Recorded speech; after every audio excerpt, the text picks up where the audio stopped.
बिस्मिल्लाहिर्रहमानिर्रहीम, अस्सलाम वालेकुम, welcome to news tonight with Namra Abbasi. आज अगर पूरी दुनिया की बात करें तो आज भी जो जंग पूरी दुनिया को इस वक्त हिलाए रखी हुई है वो भी जारी रही है। आज भी हमने दोनों अतराफ से आज फिर से हमले देखे मुख्तलिफ तरह से।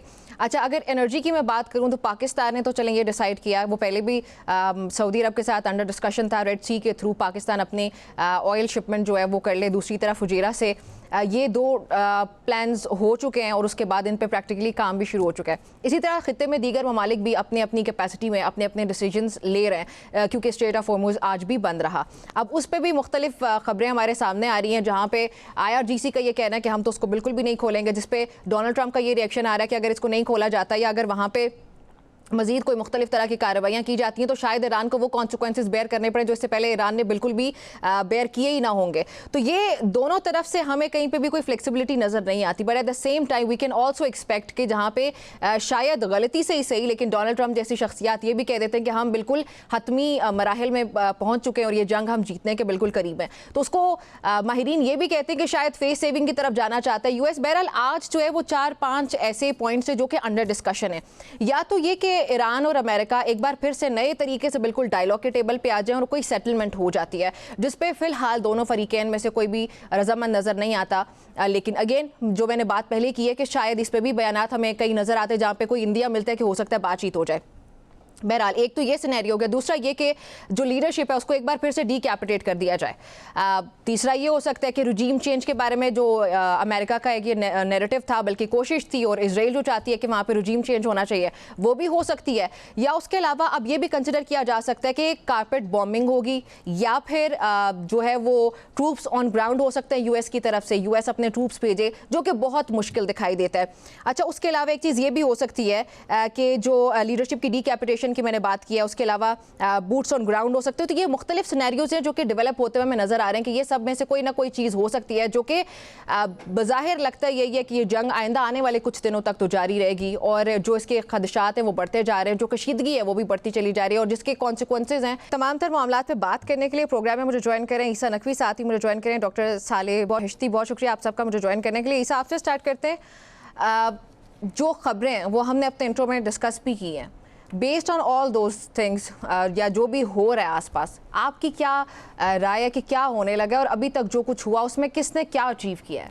देखिए, अचीवमेंट की बात करें तो सबसे ज़्यादा बड़ी अचीवमेंट तो ईरान की है। ईरान ने सस्टेन किया है। ईरान को जो अज़ाइम लेकर अमेरिका और इसराइल इस जंग में कूदे थे, उनको लगता था कि हम हमला करेंगे, टॉप टीयर्स 2 टीयर्स लीडरशिप के उनको असैसिनेट कर देंगे तो नीचे आवाम जो है उनकी कोई पॉपुलर अपराइजिंग हो जाएगी, वो टेक ओवर कर लेंगे मामलात। वो नहीं हुआ।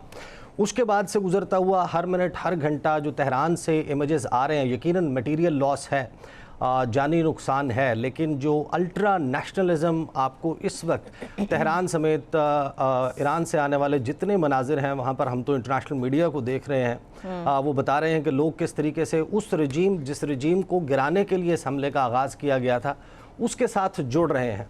ज़ाहिर है कि उनके इंटरनल डिफरेंसेस अभी सरफेस नहीं हुए, रीसरफेस होते हैं या नहीं, it is too early to say, लेकिन ईरान जो है वो क्लियरली इसमें गेन करता हुआ नज़र आया। लेकिन that actually take us to a very dangerous scenario के जहाँ पर अमेरिका इसराइल अपनी खिफ़त मिटाने के लिए इस शिकस्त खाने का तासुर उससे बचने के लिए को बहुत बड़ा हमला कर सकते हैं। अभी जो मूवमेंट और जो इतलात हैं कि B-1 लांसर्स और B-52 स्ट्रैटो फोर्ट्रेस तैयारे वो फेयरफोर्ड रॉयल एयरफोर्स की जो एयर स्ट्रिप है, एयरबेस है इंग्लैंड में, वहाँ पर पहुँचे हैं, जिसका मतलब ये है कि ये अब इनकी फॉरवर्ड डिप्लॉयमेंट का मतलब है कि ये ईरान में बड़े पैमाने के ऊपर स्ट्राइक्स कैरी आउट कर सकते हैं, विच मीन्स के जवाब में अगर आपका फुट ऑन ग्राउंड नहीं है, अगर आपने टेबल पे इसका सलूशन नहीं निकाला, मुज़ाकरात नहीं किए, वहाँ पर फिर ज़ाहिर है कि जब आप फुट ऑन ग्राउंड नहीं लेकर जा रहे, बूट्स ऑन ग्राउंड नहीं हैं और रेजीम चेंज भी नहीं हो रहा, तो पासदारान इनकलाब जो इस वक्त एक डिसेंट्रलाइज्ड मोज़ाइक डिफेंस डॉक्ट्रिन या स्ट्रैटेजी को फॉलो कर रहे हैं, तो 30-31 सूबों से 30-31 यूनिट्स आर्मी के जो हैं वो अपने अपने तौर पर पासदारान इनकलाब के ऑपरेट करेंगे। फिर बसीज है, ये उनकी जो मिलिशियाज़ हैं वो करेंगी, और फिर खलीजी ममालिक में ख़ास तौर पर जिनका डिफेंस शील्ड बाकायदा अब लगता है कि उड़ गया है, जो उनके अर्ली वार्निंग रडार थे, थार्ड के जो इंटरसेप्टर मिसाइल्स हैं या फिर पैट्रियट के इंटरसेप्टर मिसाइल्स हैं, उनके ख़त्म होने की आपको इस वजह से भी फ्रॉम ग्राउंड कंफर्मेशन मिलती है कि अब आप देख रहे हैं कि F-35, F-15, F-16 तैयारों को उड़ाकर ईरानी ड्रोन्स जो हैं, शाहिद ड्रोन्स, उनको टारगेट करने की कोशिश की जा रही है। पहले 136 था, 101 वेरिएंट जो उसका लॉन्च किया है, वो अगेन लगता ये है कि ईरान ने अपने आर्सेनल में जो चीज़ें शायद छुपा कर रखी हुई हैं, वन बाय वन वो ऑन डिस्प्ले आ रही हैं। अच्छा डॉक्टर साहब, आपके इसके बारे में क्या राय है? डिफरेंट सिनेरियोज हम एक्सपेक्ट कर रहे थे, शायद पहले रिजीम चेंज वो हमें होता हुआ नजर नहीं आ रहा, लेकिन आइंदा आने वाले दिनों में क्या होता है वो भी किसी को पता नहीं है। लीडरशिप को डीकैपिटेट करना जैसे पहले किया है, उसके अलावा बूट्स ऑन ग्राउंड की बात हो रही है, मतलब मुख्तलिफ सिनेरियोज हो रहे हैं। इनरिच्ड यूरेनियम को निकाल के उसको कहीं और ट्रांसफर कर देना, अमेरिका को उस पर काबिज हो जाना, कुछ भी हो सकता है। मुख्तलिफ सिनेरियोज है जो कि अंडर डिस्कशन है। What do you see happening? देखें, बिस्मिल्लाह रहमान रहीम, शुक्रिया आपका। देखिए, जितने भी वेस्टर्न और खासतौर पर अमेरिका की जो पॉलिसी रही है ईरान के बारे में, जिसके आपने भी तकरीबन सब जिक्र किया, यूरेनियम को शिफ्ट कर देना, रिजीम चेंज कर देना, सिपाही पासदारान को जो है उसको इस खत्ते से मतलब बेदखल कर देना, ईरान से जो है उसकी पावर को ख़त्म कर देना, ये सब तकरीबन ये आज या कल की बात नहीं है। ये पिछले 47 साल से 46 साल से, जब से ये इनकलाब इस्लामी आई है, तब से वैसे ही है। और अभी आप देख रहे हैं, जिस तरह अभी पहले मौजूद मेहमान ने अर्ज किया कि इस वक्त जो अपर हैंड भी है जंग में भी, यानी जो आखिरी जो लोगों को जो लगता था, जो लोगों के जहन में था अभी तक, जो वेस्ट ने, खासतौर पर यूएस ने जो एक अपना दबदबा बनाया हुआ था दिमाग में कि सबसे बड़ा इकोनॉमी, सबसे बड़ी इकोनॉमी, सबसे बड़ी जो है आर्मी, ताकत में सबसे बड़ा जो है, और वेपन में सबसे बड़ा, लेटेस्ट टेक्नोलॉजी, एक जहनियत बनाई हुई थी, वही बचा हुआ था इनका, जो कि उन्होंने ईरान पर हमला करके और ईरान का जवाबी हमला अपने ऊपर सहकर, वो भी अब उनका जो वो एक जहन बना हुआ था लोगों का, वो भी खत्म हो चुका है। अब लोगों को ये पता चल चुका है कि अमेरिका के सामने कोई भी खड़ा हो सकता है। ईरान ने यानी पूरी दुनिया को ये बावर कराया है कि अगर आप चाहें तो जो भी कोई अपना आपको सो कॉल्ड सुपर पावर कहता है, आप उसके सामने इस्तिकामत कर सकते हैं, मुकावमत कर सकते हैं, डट कर खड़े हो सकते हैं, आंखों में आंखें डाल के खड़े हो सकते हैं, और अपना जो आज़ादी बयान है, अपनी जो आज़ाद खारजा पॉलिसी है, और अपनी जो मंतक़े में या खित्ते में या अपनी जो पॉलिसी है उसको लागू कर सकते हैं, और इसके लिए खड़े हो सकते हैं, और न सिर्फ खड़े हो सकते हैं बल्कि लड़ सकते हैं, और अमेरिका जैसे से अपना जो हक का निवाला वो छीन के आप ले सकते हैं। ये ईरान ने अब समझाया है। तो मेरे ख्याल से अब ये जो डिफरेंट सिनारियो जितने भी हम अब देखें, इनका सारा उम्मीद आखिर में यही था कि ईरान के अंदर से जो लोग हुकूमत मुखालिफ हैं, रजीम मुखालिफ है, गो कि वो थे, ऐसा भी नहीं था कि वो नहीं थे, कम तादाद में थे। उन्होंने भी कुछ अरसा पहले ईरान में एक बलवा का माहौल खड़ा किया बहुत ज्यादा, लेकिन उसको रहबर शहीद ने जो है ऐसी तदबीर के साथ कंट्रोल किया, और ऐसा उन्होंने एक लाहे अमल अपनाया कि जिससे ईरान जो है अभी, और उसके ऊपर जब ये अटैक हुआ तो अब तो ईरान पूरा एक पार्चा मुत्तहिद नजर आ रहा है, और रोज लोग जो है लाखों की तादाद में सड़कों पर आते हैं। ये थोड़े एक इमोशनल साइड होगा, मुजाहरे करते हैं, लेकिन ये मैटर कितना करता है ये भी देखना पड़ेगा। अब अगर देखा जाए ईसा, तो हमें जिस तरह ये बात करें कि ईरान की आवाम तो हमें मुत्तहिद नज़र आती है अपनी रजीम के साथ, जो कि बिल्कुल स्केप्टिकल बना देता है यूएस को अबाउट द सिचुएशन, लेकिन प्रेशर बिल्डअप की अगर मैं बात करूं वो ईरान का आवाम की तरफ से नहीं है, लेकिन यूएस में वो डोनाल्ड ट्रंप को ज़रूर फेस करना पड़ा है। एक आवाम की तरफ से प्रेशर आ रहा है जहाँ पे almost 51% of the population is not they do not want it. एक तो ये हम इस पर बात कर लेते हैं। दूसरी बात ये होगी कि साथ ही गल्फ कंट्रीज़ की अपनी इकॉनमी बहुत ज़्यादा बुरी तरह से हिट हो रही है, वो भी शायद ये कंसिडर किया जा रहा है कि उनकी तरफ से भी कहीं पे कोई प्रेशर आ रहा है। तो डू यू सी दैट कि वो वाकई तौर पे कोई प्रेशर है और उसका कोई इम्पैक्ट हो सकता है वापस डोनाल्ड ट्रंप की पॉलिसी को शिफ्ट करने में? देखिए, इस जंग ने बहुत कुछ तब्दील कर दिया है। बात ये चल रही है कि शायद एक नया वर्ल्ड ऑर्डर तश्कील पाएगा जिस वक्त ये जंग के बादल छटेंगे। आपने कुछ चीज़ों का मेंशन किया, जो डोनाल्ड ट्रंप का अपना मेगा फैन बेस है, मेक अमेरिका ग्रेट अगेन, तो उसमें कहाँ है कि कहाँ मौजूद है अमेरिका इस सारी लड़ाई में। And America first वाली बात भी है ना? इसराइल फर्स्ट जो है वो हो चुका है, अमेरिका लास्ट हो चुका है। उनके अपने legislators, even Republicans, Democrats, across party lines बड़ा कुछ लोग हैं जो फेवर भी कर रहे हैं, लेकिन एक बहुत बड़ी अपोजिशन क्रिएट हुई है बिकॉज उनको एंड गेम का नहीं पता। उनको ये नहीं पता कि अमेरिका ने किन ऑब्जेक्टिव्स के लिए, डोनाल्ड ट्रंप ने किस बात से मुतासर होकर, कौन सी ब्रीफिंग से मुतासर होकर ये सब कुछ किया। और फिर जब आप अमेरिका से बाहर निकलते हैं, कैनेडियन प्राइम मिनिस्टर की आप गुफ्तगू सुने, उसके बाद इमानुएल मैक्रोन को सुने, पेड्रो सांचेज, यानी कि स्पेन, अगर स्पेन साथ नहीं मुकम्मल तौर पर खड़ा, उनके साथ जर्मनी नहीं खड़ा, उनके साथ फ्रांस नहीं खड़ा, कायर स्टामर जो है वो कभी यानी कि हाफ हार्टेड जो है वो इनकार करते हैं, फिर मुकम्मल इनकार करते हैं, फिर हाफ हार्टेड यस बोल देते हैं। ऑस्ट्रेलिया जो है वो पोजीशन चेंज करता है। उसकी वजह यह है कि यूरोप के अंदर भी एक अंडरलाइंग फियर है कि वेनेजुएला के बाद ईरान, और ईरान के बाद अगर हम इसके साथ खड़े हो जाते हैं तो उसके बाद अगला नंबर फिर क्यूबा का भी होगा, फिर ग्रीनलैंड का भी होगा। डोनाल्ड ट्रंप जिस किस्म का डोनाल्ड ट्रंप के ऊपर इस वक्त जुनून सवार है, वो जो कुछ कर रहे हैं उसके नतीजे में फिर उनके नंबर भी लग जाएंगे। इस वजह से ओवरऑल जो क्रेडिबिलिटी है इस अमेरिकन ऑपरेशन की, देखें जितनी भी खलीजी ममालिक हैं जिनके ऊपर ईरान की तरफ से हमले हुए हैं इस जंग के आगाज़ से अब तक, उन्होंने ईरान के हमलों को कंडेम ज़रूर किया है, लेकिन उन्होंने अमेरिका और इसराइल की इस जंग की हिमायत नहीं की। उन्होंने उसकी हिमायत नहीं की, ओपनली एटलीस्ट नहीं कहा कि ईरान के ऊपर जो हमला हुआ वो दुरुस्त हुआ या जायज़ हुआ। वो जाहिर है कि उनको भी नज़र आ रहा है कि जिसको वो अपना नेट सिक्योरिटी प्रोवाइडर समझते थे इस रीजन में, जिसने उनकी हिफाजत करनी थी, वो अपनी हिफाजत नहीं कर पा रहा। अगर अल उदैद एयर बेस जो है, अल ऐन एयर बेस है, उसके बाद बहरीन में 5th फ्लीट का हेडक्वार्टर है, जिस तरीके से जो यूएई में उनके अपनी बेसिस हैं, अगर उनकी हिफाजत नहीं हो पा रही, अगर अभी आप तल अवीव के और गज़ा की तस्वीर साथ साथ रख कर देखें और आप ये नहीं आपको बताया जाए कि इनमें से गज़ा कौन सा है, तल अवीव कौन सा है, और आप डिफ्रेंशिएट ना कर पाएँ, इस किस्म की तबाही है। अगर ईरान ने ये सब कुछ फीट अचीव किया है, ये बात की बहस है कि आप उसका इल्ज़ाम उस मैप कोऑर्डिनेट्स का या एग्जैक्ट इन्फॉर्मेशन का आप क्रेमलिन पे लगाते हैं, आप ग्रेट हॉल ऑफ चाइना पे लगाते हैं, बट द फैक्ट रिमेंस के ईरान ने जिस किस्म का जो रेजिलियंस है या रेजिस्टेंस है वो शो की है, उसने कम अज़ कम बहुत सारे ममालिक को एक स्टेप पीछे होने और दोबारा से इस बात को सोचने पे मजबूर किया है कि नेट सिक्योरिटी प्रोवाइडर जो इस रीजन में था उसने बेसिकली उन सबको ख़तरे में डाल दिया है। और फ्यूचर कैसे शेप अप करेगी ये कॉन्फ्लिक्ट, इस कॉन्फ्लिक्ट ने इस पूरी दुनिया को तब्दील करना है। दुनिया ने किस तरीके से सोचना है। चाइना की जो पॉस्चरिंग है, अगरचे बाकायदा वो इस जंग में शामिल नहीं हुए, लेकिन आज की जो इतलात हैं उसमें जो 11 मिलियन बैरल ऑयल अगर स्ट्रेट ऑफ हॉर्मुज़ से इस जंग के आगाज़ से अब तक चाइना भेजा जा चुका और अमेरिका और उसके इत्तहादियों को नहीं मिल रहा, तो लामहला उस सप्लाई लाइन को काटने के लिए कुछ स्टेप फॉरवर्ड हो सकता है, और फिर उसके नतीजे में चाइना कैसे उस पर रिएक्ट करता है, that is to be seen. But I think very testing times for the region. पूरी ग्लोबल इकोनॉमी इस वक्त इस एक कॉन्फ्लिक्ट के हॉस्टेज बन चुकी है। आज ये स्टेटमेंट्स आ रहे हैं पासदाराने इनकलाब के कि आपने हमारा बैंक हिट किया, हम आपके बैंक हिट करेंगे, आप डिसैलिनेशन प्लांट को हिट करेंगे, जवाब में वो होगा।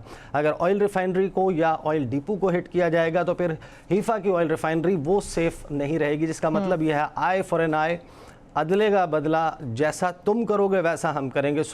और ऐसा नहीं है कि ये सिर्फ बयानात की हद तक हो, हमारे सामने अब एम्पल सर्कमस्टेंशियल एविडेंस है कि ईरान जो कह रहा है वो करने की सलाहियत रखता है। फ्रांस 24, CNN ये कंफर्म कर रहे हैं फ्रॉम द ग्राउंड कि इजराइल ने उनके ऊपर एक वॉर टाइम सेंसरशिप इम्पोज करते हुए वो इमेजेस, वो फुटेजेस, वो तस्वीर दिखाने पर पाबंदी लगा दी है।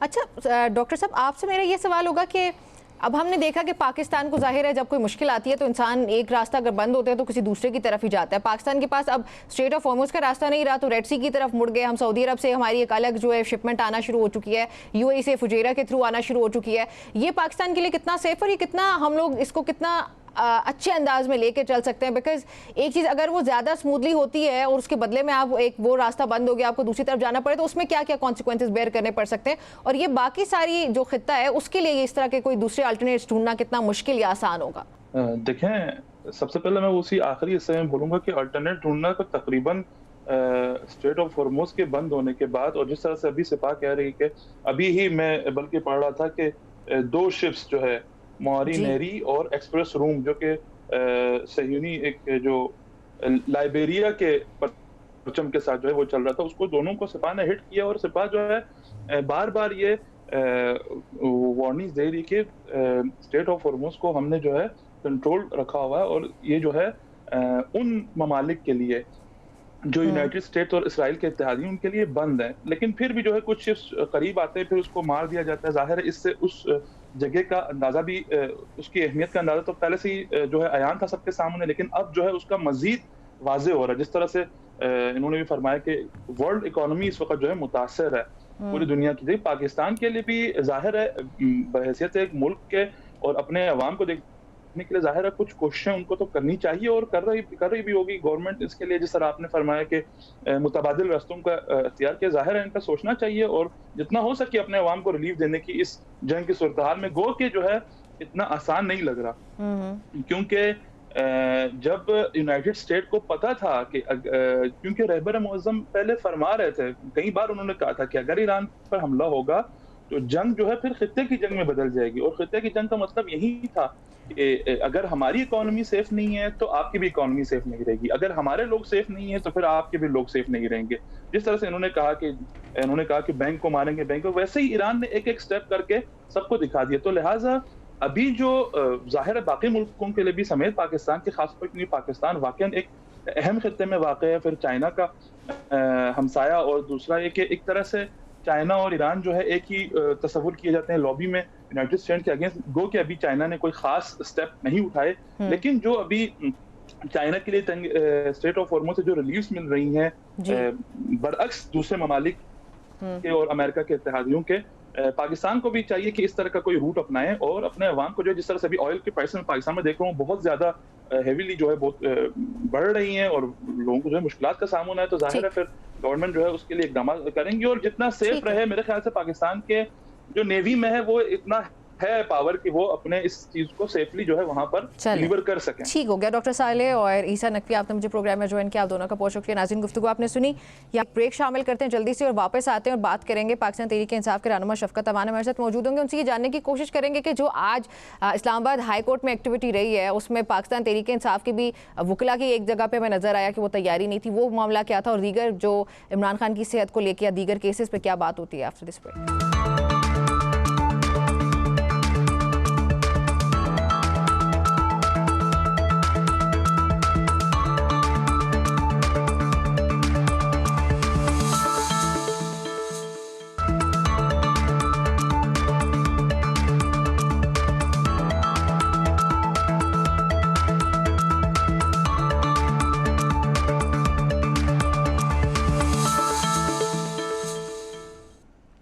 जी, welcome back to news tonight with Namra Abbasi. Programme के हिस्से में पाकिस्तान तहरीक इंसाफ के रहनुमा शफकत अवान साहब ने मुझे ज्वाइन किया है। शफकत साहब, बहुत शुक्रिया आपका मुझे ज्वाइन करने के लिए। सर, आज तो तहरीक इंसाफ और अपोजिशन जमातों का मुश्तरका पार्लिमानी इजलास भी हुआ कौमी असम्बली में। अगर उसके हवाला बताना चाहें पहले कि क्या क्या डिस्कशन में चीज़ें इस वक्त हैं, डायलॉग है, जंग है, हुकूमत के साथ बैठना है, इमरान खान के केसेस हैं, उनकी सेहत है, क्या क्या डिस्कशन में? देखें जी, हम बिल्कुल बैठने को तैयार हैं, हमने कभी भी इनकार नहीं किया बैठने को। ये गवर्नमेंट जो है ये काम ये करते हैं कि ये कहते हैं जी आए मुज़ाकरात करें, और जब हम मुज़ाकरात के लिए तैयार होते हैं, विलिंग शो करते हैं, तो ये साइड पे हो जाते हैं।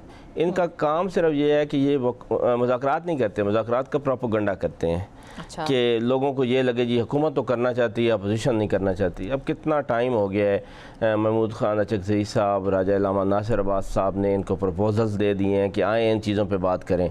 वो बड़ी सीधी सीधी बातें हैं कि आइन पे बात करें, पार्लियामेंट पे बात करें, आज़ाद इलेक्शन कमीशन पे बात करें। ये तो वो बातें हैं जिनको तो अगर आप इतना सीरियस हैं तो फिर जब वज़ीर आज़म ने बुलाया आपको और वो बिल्कुल गैर मामूली हालात हैं जहाँ पे जंग हो रही है ना एक दुनिया के अंदर, और पाकिस्तान भी उसकी वजह से बहुत डायरेक्टली हिट हो रहा है, तो उस पर अगर वज़ीर आज़म डिस्कशन के लिए बुला रहे हैं तो आप लोग नहीं जा रहे उस पर, उसका मतलब ये कि आपने अपनी तरफ से पॉजिटिविटी शो नहीं की है? ये बात नहीं है। फिर क्या? हमारी ये डिमांड थी कि इन कैमरा ब्रीफिंग दें पार्लियामान को। अच्छा। तो हम आज भी कहते हैं कि ये पार्लियामान जिसको आपने बेशक बेतौकीर कर दिया है, उसकी आपने वो सैंक्टिटी नहीं छोड़ी, लेकिन आज भी पार्लियामान में आए और सारे पार्लियामेंटेरियन को इतना ही अहम समझें और दें इन कैमरा ब्रीफिंग।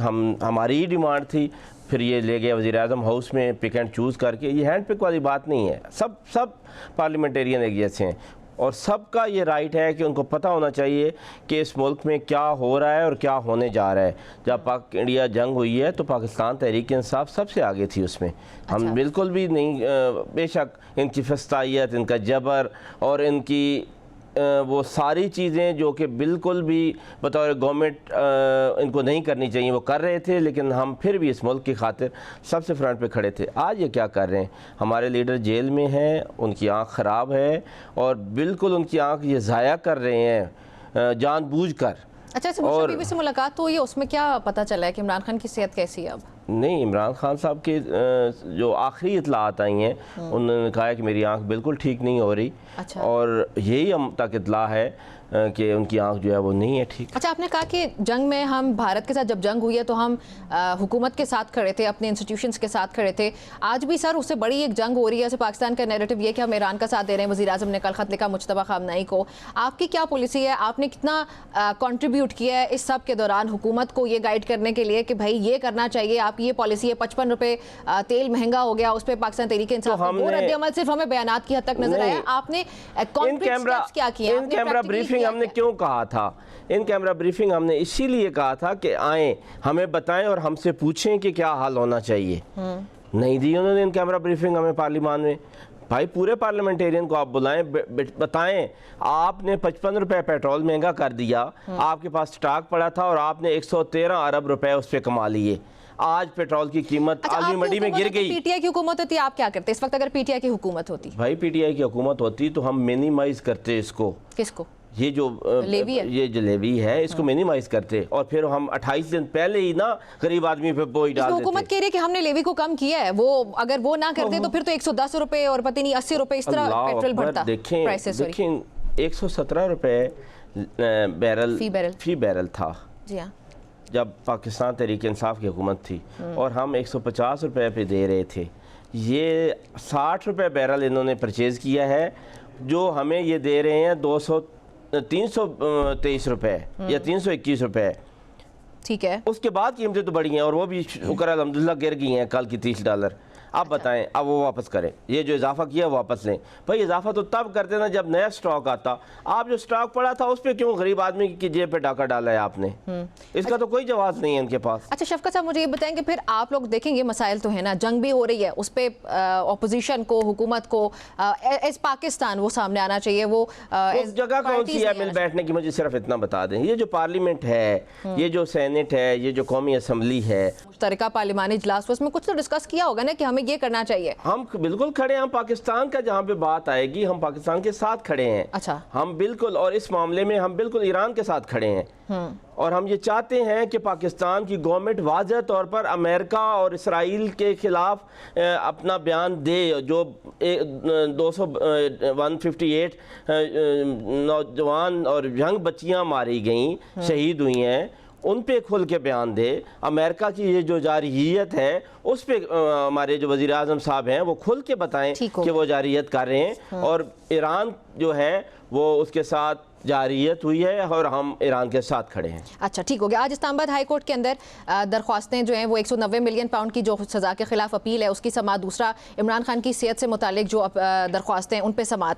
हमने एक गैर मामूली चीज़ वो तो पूरा दिन हमने देखी कि जहाँ पे ये भी सामने आया कि चीफ जस्टिस उठ के ही चले गए जबकि वकील अपने दलाइल दे रहे। दूसरी तरफ हमने ये भी देखे कि पाकिस्तान तहरीक इंसाफ के वकील वो ये कह रहे हैं कि जेल मैनुअल पे मेरी तैयारी नहीं है और मुझे इस पर मजीद वक्त दरकार है। लतीफ़ खोसा का तैयार ना होना इस बात को इंडिकेट करता है और ये कह रहे हैं ना कि इमरान खान को रिलीफ मिल सकता था, वो लतीफ़ खोसा की मैं कल भी अदालत में था, मैं आज भी अदालत में पूरा दिन रहा हूँ। मैं खुद वकील हूँ, पिछले 20 साल से मैं प्रैक्टिसिंग लॉयर हूँ। अच्छा देखिए, आज का मैं हवाला आपको बता दूँ कि 14 माह हो गए हैं सस्पेंशन को और 14 माह के बाद आज फिर चीफ जस्टिस साहब ने फिर डेट दे दी प्रोसिक्यूशन को। वाई?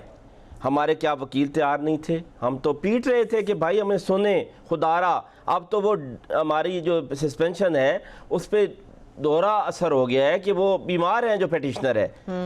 कोई वजह नहीं है कि आप इसको ना सुने।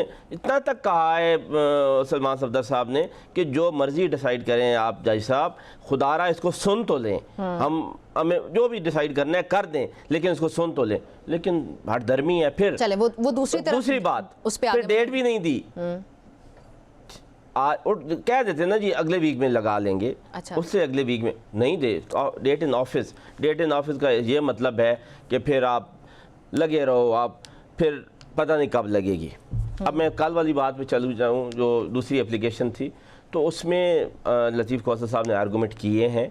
जेल मैनुअल पे उन्होंने कहा बताएं, तो उन्होंने कुछ रूल्स उनको बताए। तो ये जज साहब का कहना था कि ये परसों के लिए रख लेते हैं, आप मज़ीद इसको देख के आएँ।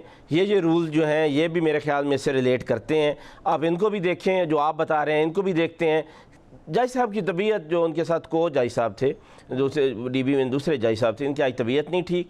कल के लिए फिर नहीं रखते तो परसों के लिए आप आ जाएं और इस पे आर्गूमेंट करें। बात बढ़ा दी गई है। ऐसी बात नहीं थी कि उनको जेल मैनुअल का पता नहीं था, जेल रूल्स का पता नहीं था, वो बता रहे थे।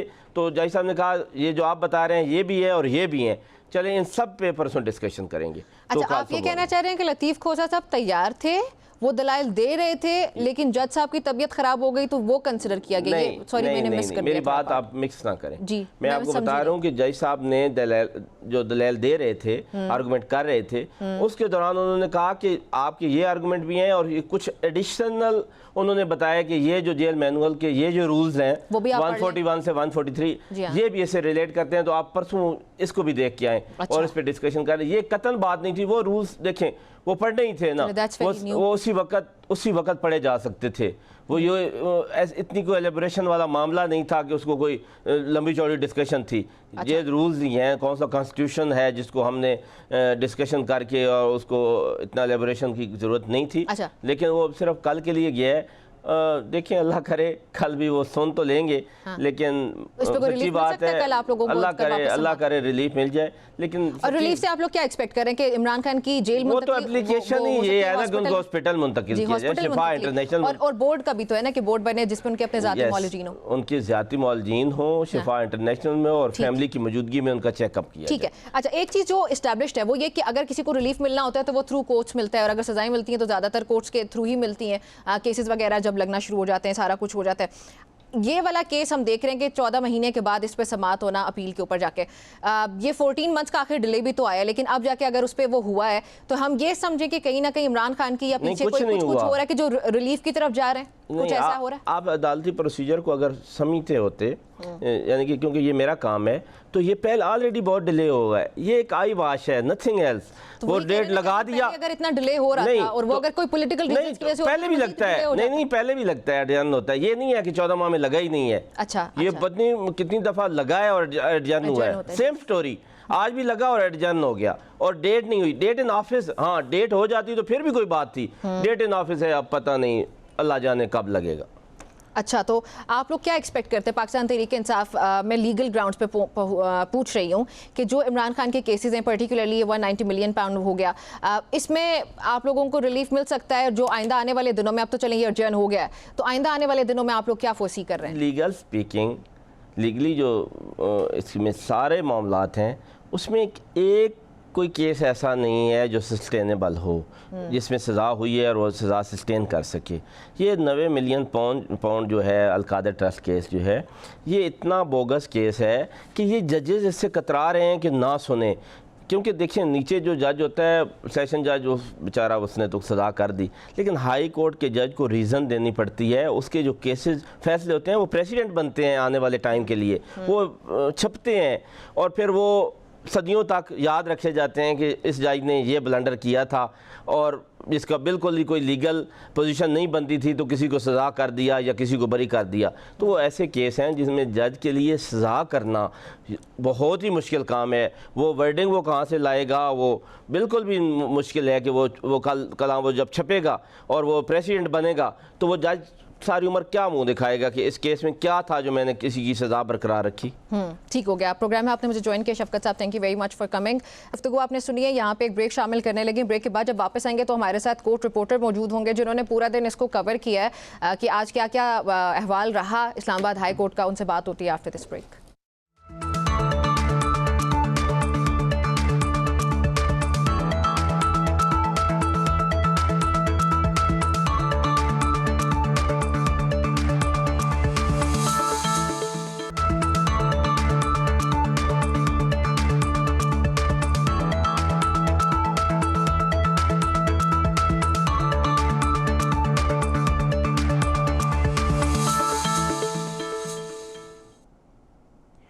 जी, welcome back to news tonight with Namra Abbasi. आज इस्लामाबाद हाई कोर्ट जो है वो हाइपर एक्टिव रहा, बहुत एक्टिविटी हुई आज इस्लामाबाद हाई कोर्ट में और वो हम सब ने विटनेस भी किया है। इमरान खान से मुतालिक, बानी पीटीआई से मुतालिक ये जो केसेस हैं, ये क्या केसेस हैं जिनमें हमने आज इतनी एक्टिविटी देखी और बहुत इंटरेस्टिंग डेवलपमेंट्स हुई इन केसेस को लेके। उस पर बात करने के लिए मेरे ख्याल में मेरे पास डिटेल्स तो हैं आपके साथ शेयर करने के लिए, लेकिन कोर्ट रिपोर्टर जो कि इन तमाम तरह अफेयर्स को बहुत बेहतर अंदाज में डील करते हैं, अंडरस्टैंड करते हैं, फिर रिपोर्ट भी करते हैं, वसीम मलिक, वो मेरे साथ मौजूद हैं। सो वसीम, सबसे पहले तो मुझे ये बताएं कि आज जो ये इतनी इंटरेस्टिंग डेवलपमेंट्स हुई हैं इस्लामाबाद हाई कोर्ट में, गैर मामूली कुछ मनाजिर देखने को मिले। मैं राइट इफ आई से कि गैर मामूली ये मनाजिर थे आज के, वो क्या मनाजिर थे प्लीज़ पहले वो शेयर करें, फिर उस पर बात करते हैं डिटेल में। देखिए, वैसे तो मुख्तलिफ मुकदमात हैं जिनमें इमरान खान साहब को सज़ा सुनाई गई है अब तक। कुछ में उनका इक्विटल हो चुका, कुछ में सज़ाएं मुअत्तल हो चुकी, कुछ में ज़मानत थी।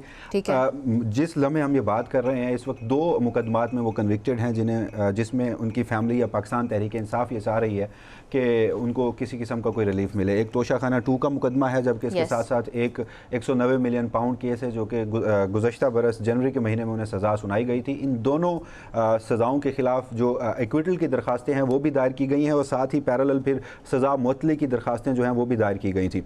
और 14 माह के बाद पाकिस्तान तहरीक इंसाफ को आज पहली मरतबा बिलाखिर वो तारीख मिली थी जिसमें 190 मिलियन पाउंड केस की जो सज़ा मुअत्तली का मामला था वो सुना जाना था। Chief justice Islamabad high court justice Sarfaraz Dogar और उनके साथ जस्टिस आसिफ डिवीज़न बेंच था जो ये मुकदमे की समाअत कर रहा था। अच्छा। और उस दौरान हमने देखा कि एक तो गैर मामूली मनाजिर जैसे आपने जिक्र किया, बैरिस्टर एहतजाज एहसन 80 साल की उनकी उम्र है, 55 साल का उनका वकालत का तजर्बा है और वकालत वो छोड़ चुके थे और उसके साथ साथ वो बीमार भी हैं और डॉक्टर्स ने उन्हें बेड रेस्ट का मशवरा दिया है, मगर वो कमरा अदालत में पहुंचे और उन्होंने कहा कि वो इस मुकदमे में दलाइल भी देंगे और साथ ही उन्होंने इसी मुकदमे में एक एडिशनल दरख्वास्त जो है वो दायर की जिसमें तिब्बी बुनियादों पर इमरान खान साहब की ज़मानत की इस्तदा की गई थी। मगर चूँकि ये मुकदमा नैब का था, नैब ने इस मामले पर सज़ा जो है वो ट्रायल कोर्ट से दिलवाई थी, तो उनके जो प्रोसिक्यूटर हैं वो एक मरतबा फिर आज पेश नहीं हुए। बाय द वे मैं आपको बताऊं, गुज़श्ता जो इल्तवा था वो 9वीं मरतबा नैब के प्रोसिक्यूटर अदालत में पेश नहीं हुए थे। आज 10वीं मरतबा नैब ने एक मरतबा फिर इल्तवा की इस्तदा की और उनका मौक़िफ़ ये था कि जो इक्विटल की मरकज़ी दरख्वास्त है इस मुकदमे में उसमें हमें नोटिस नहीं हुए, लिहाजा सज़ा मुअत्तली की दरख्वास्त जो है वो नहीं सुनी जा सकती।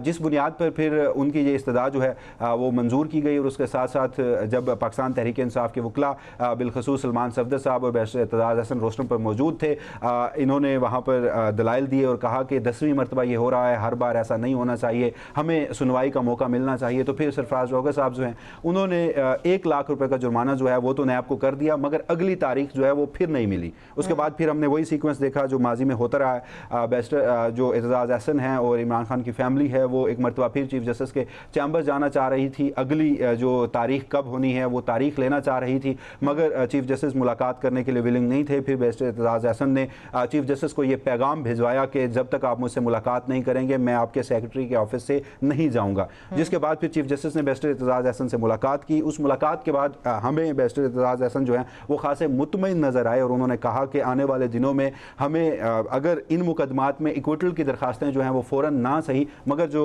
इमरान खान की बहनों का बिलखसूस उनकी पार्टी का मामला है कि मुलाकात नहीं करवाई जाती, तो उस मुकदमे में हमें कोई रिलीफ जो है वो मिल सकता है। लेकिन एग्जैक्टली क्या बातचीत हुई वो उन्होंने बाहर प्रेस टॉक में भी बताया कि मैं वो नहीं बताऊंगा, वो इस्लामाबाद हाई कोर्ट अपनी किसी प्रेस रिलीज के जरिए जो हमारे मामलात बहुत ज़्यादा जिन पर इतफाक हुआ है वो आकर बताएंगे। तो बुनियादी तौर पर एक तो मामला यही था कि 14 माह के बाद आकर पाकिस्तान तहरीक इंसाफ को ये समाअत मिली थी और उसके साथ साथ 14 महीने के बाद ये समाअत मिली है। अच्छा, एक तो पहले ये एड्रेस करें कि पाकिस्तान तहरीक इंसाफ ये कह रही है कि चीफ जस्टिस उठ के चले गए, हम लोग बात कर रहे थे, दलाइल दिए जा रहे थे, उसके दौरान चले गए, ये क्या स्टोरी हुई है, पूरी कहानी क्या है? देखिए, जब नैब ने ये इस्तदा की कि ये मुकदमा जो है इसमें हमें नोटिस नहीं हुए, लिहाजा सज़ा मुअत्तली की दरख्वास्त जो है वो काबिल समाअत नहीं है, तो उनकी इस्तदा को मंजूर करते हुए जब तहरीरी फ़ैसला लिखवाया जा रहा था और साथ नैब को जुर्माना किया जा रहा था, तो बैरिस्टर एहतजाज हसन और सलमान सफदर रोस्टम पर मौजूद थे और वो ये चाह रहे थे कि हम चीफ जस्टिस से बात करें। उन्होंने कहें कि आप कमरा अदालत में बैठ कर ही इसी ऑर्डर में अगली डेट को अनाउंस कर दें और अमूमन ऐसा होता भी है कि जब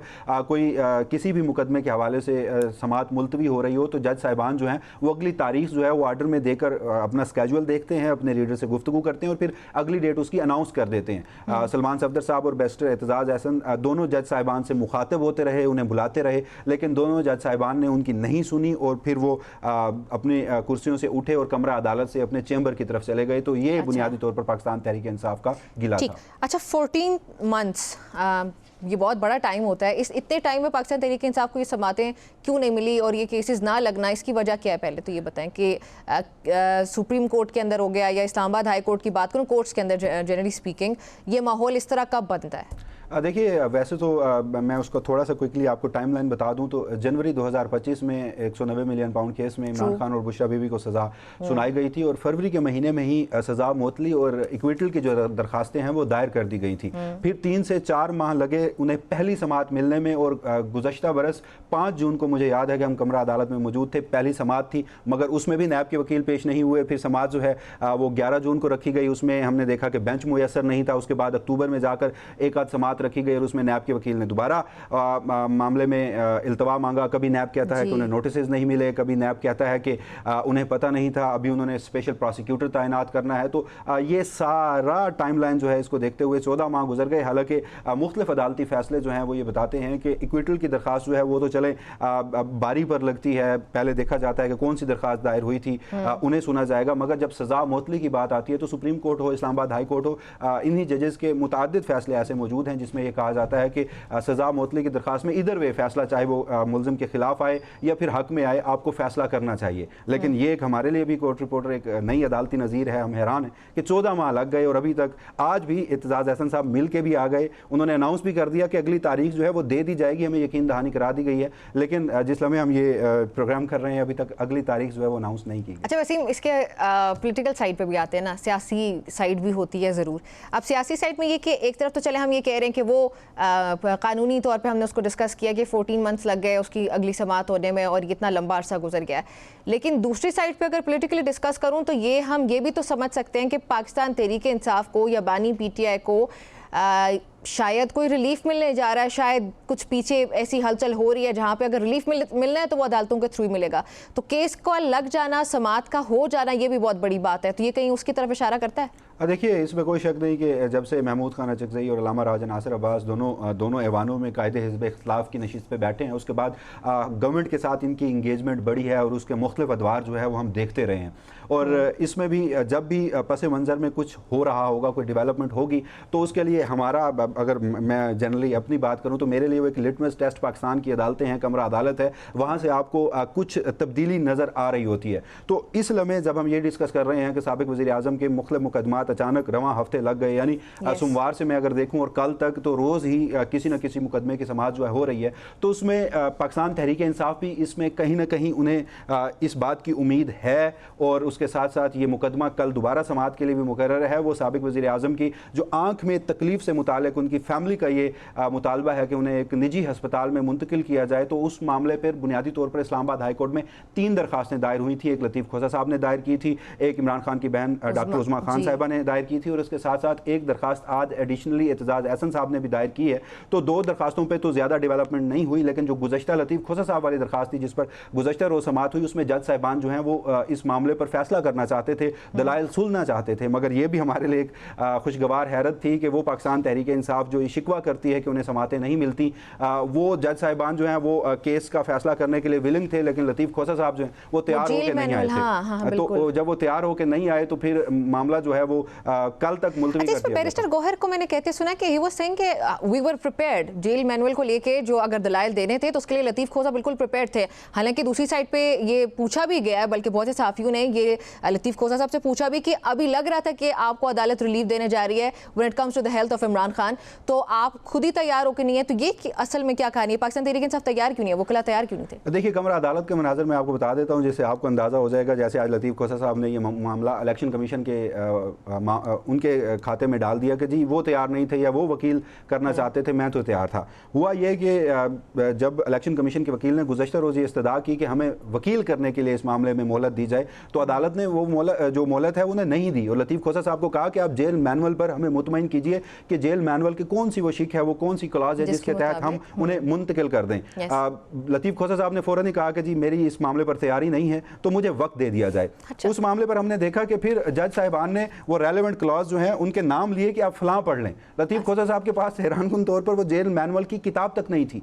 जज साहिबान ने फिर अपनी किताब लतीफ़ खोसा साहब को दी और कहा कि आप ये पढ़िए। फिर लतीफ़ खोसा साहब ने उस पर दलाइल तो दिए, लेकिन जब वो तैयार नहीं थे तो उन्होंने उस तरह के दलाइल नहीं दिए। फिर जब जज साहिबान को भी ये मालूम हो गया कि आज समाज जो है मुमकिन नहीं है, तो फिर उन्होंने कल के लिए इस पे एक तज्जिया ये भी कर रहे हैं, आप कह सकते हैं कि जो पाकिस्तान तहरीक इंसाफ के नाक़दीन है वो ये कह रहे हैं कि हो सकता है कि इस पे फैसला हो सकता था, आज इस पे इमरान खान को रिलीफ मिल सकता था, लेकिन वो उनके वकीला की अपनी गलती है, उसकी वजह से उनको ये सफ़र करना पड़ा है। देखिए, हम कह सकते हैं कि इस हद तक ये पाकिस्तान तहरीक इंसाफ की अपनी गफलत है। इस हद तक बिल्कुल अपनी गफलत है। यानी लतीफ़ खोसा साहब वो ये दरख्वास्त दायर करने वाले थे। गुज़श्ता हफ्ते इस दरख्वास्त की पहली समाअत थी जब 2 मुकदमात को क्लब करके गुज़श्ता रोज़ के लिए लगाया गया था।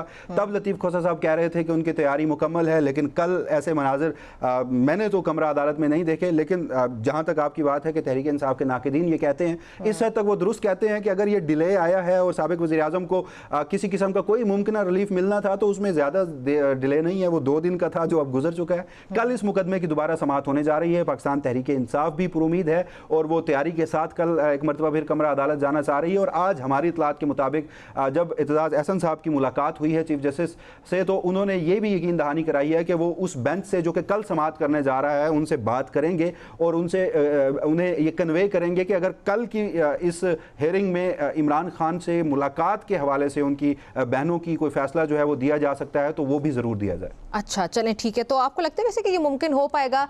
अगर मैं लीगल साइड पे पूछ रही हूँ, एक तो मुझे 190 मिलियन पाउंड केस के बारे में भी बताइएगा कि लीगली उसका क्या हमें स्कोप नज़र आता है आगे जाके, जो उसकी दीगर समातें होने लगी हैं उसमें इमरान खान के लिए क्या हो सकता है, जो मुतफरिक दरख्वास्तें भी साथ लगी हुई हैं, जो मरकज़ी दरख्वास्त है उसमें हम क्या एक्सपेक्ट कर सकते हैं, और ये जो सेहत वाली भी है इसमें क्या होने जा रहा है? देखिए, वैसे तो ये फैसला जो है वो अदालतें करती हैं, मगर माजी के जो नज़ायर हैं वो उसके तवस्सुत से मैं आपको बता सकता हूँ लीगल साइड पर कितना स्ट्रॉन्ग केसेस हैं। जितने भी इमरान खान के ट्रायल कोर्ट में मुकदमात में सज़ा सुनाई गई है, इस्लामाबाद हाई कोर्ट में वो सज़ा सस्टेन नहीं हो पाई। किसी में एक्विटल हुआ है तो किसी मुकदमे में सज़ा मुअत्तल हुई है।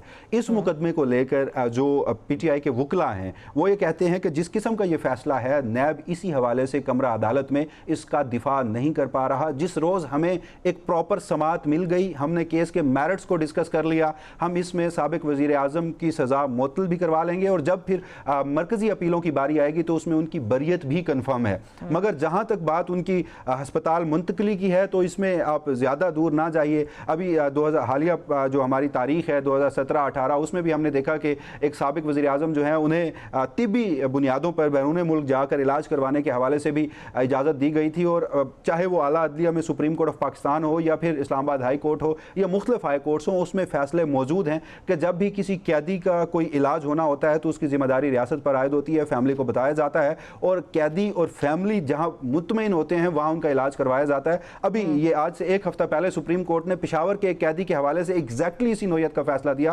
कैदी अपने इलाज से मुतमईन नहीं था, उसकी फैमिली मुतमईन नहीं थी। सुप्रीम कोर्ट ऑफ पाकिस्तान ने कैदी जहां मुतमईन हो रहा था, वो कार्डियोलॉजी का एक इंस्टीट्यूट है पेशावर में, वहां से उनका इलाज करवाया। तो ये अदालती नज़ायर और जेल मैनुअल को मैं देखूं तो पाकिस्तान तहरीक इंसाफ के जो बानी चेयरमैन पाकिस्तान तहरीक इंसाफ इमरान खान साहब हैं, उन्हें मुमकिन तौर पर कोई रिलीफ जो है वो मिल सकता है हस्पताल मुंतकली के हवाले से। अच्छा, वैसे ये एक इस टॉपिक से थोड़ा हट के सवाल है, थोड़ा सियासी सवाल है।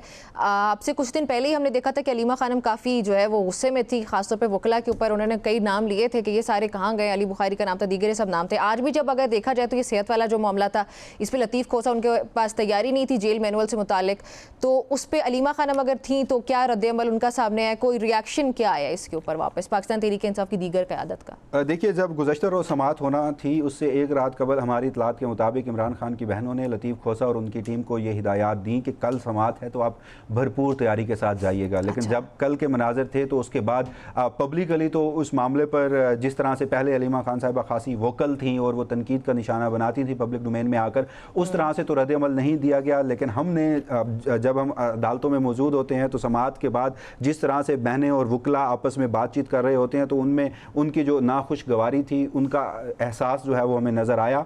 और फिर आज भी जब पहली समाअत थी जिसमें डॉक्टर उज़मा खान की दरख्वास्त पर समाअत हो रही थी और दरख्वास्त पर इतराज़ात लगे थे, तो PTI के वकील ने ही 1 हफ्ते का वक्त मांगा कि हम इतराज़ात दूर करके नई दरख्वास्त दायर करेंगे। तो उसमें कमरा अदालत में अलीमा खान साहिबा खुद रोस्टम पर भी जाकर बात करना चाह रही थी, मगर सलमान अकरम राजा साहब ने उन्हें रोका। और फिर बार बार वो कमरा अदालत में भी ये कहती पाई गई कि हमारे वकला को ये समझना चाहिए कि साबिक वज़ीर आज़म की सेहत का मसला है, उनकी आँख की बिनाई ज़ाया होने का मसला है, आप क्यों बार बार वक्त मांग रहे हैं। बहरहाल जब ये सारा मामला इख्तिताम को पहुँचा और उसके बाद उन्होंने सहाफ़ियों से वैसे ऑन द रिकॉर्ड भी गुफ्तगू की, कुछ ऑफ द रिकॉर्ड गैर रस्मी गुफ्तगू भी की, उसमें उन्होंने गिले शिकवे अपनी लीगल टीम के हवाले से किए, मगर वो कल की समाअत के हवाले से मुतमईन दिखाई दी। अच्छा वसीम, आखिरी जाते जाते मुझे ये भी बता दें कि जो आपने बात की ना कि एतजाज़ एहसन साहब की चूँकि जो मुलाकात हुई है उसमें उन्होंने ये तय कर लिया कि हो सकता है कि कल जो मुलाकात से मुतालिक एटलीस्ट इमरान खान से कुछ डेवलपमेंट हो सकती है। तो do we see that happening at least कल ना सही लेकिन नियर फ्यूचर में एकदम से? देखिए वैसे तो एक अफसोसनाक अमल ये है कि किसी भी कैदी से मुलाकात के लिए कोई अदालती फैसले की ज़रूरत नहीं होती। जेल मैनुअल और कानून मौजूद है। हाल तो गवर्नमेंट का मौक़िफ़ है कि उसको पॉलिटिकल पर्पज़ के लिए इस्तेमाल किया जाता है, मगर उसमें हमने देखा कि अदालती फ़ैसले भी मौजूद थे और अदालती फ़ैसले PTI लेके जाती है, अडयाला जेल पहुँचती है, सुप्रीडेंट अडयाला जेल या फिर रास्ते में जो पुलिस हुकाम होते हैं वो उनको वो जो सिक्योरिटी पॉकेट्स हैं वो क्रॉस तक नहीं करने देते। लेकिन इस मरतबा जैसे आपने कहा कि इस हफ्ते इन मुकदमात का समाअत के लिए मुकर्रर हो जाना, तो कुछ लोग इस मुतालिक मुख्तलिफ कयास आराइयाँ कर रहे हैं। लेकिन PTI और इमरान खान बहनों का इस सारे मामले में मौक़िफ़ ये है, वो कहती हैं कि अब हमारे लिए मुलाकात जो है वो सेकेंडरी हो चुकी है। पहला हमारा पर्पज़ जो है वो अपने भाई को किसी निजी अस्पताल में मुंतकिल करवा के उनका इलाज करवाना है। तो अब कल देखना यह है कि उनको मुमकिन तौर पर कोई रिलीफ मिल सकता है या नहीं, हो सकता है या नहीं हो सकता, ये कल ही पता चलेगा। डेवलपिंग स्टोरी एक तरह से हम कह सकते हैं। बहुत शुक्रिया आपका वसीम, मुझे प्रोग्राम में ज्वाइन करने के लिए। नाज़रीन, गुफ्तगू आपने आज के न्यूज़ टुनाइट से इतना ही। मुझे इजाज़त दीजिए, अल्लाह हाफ़िज़।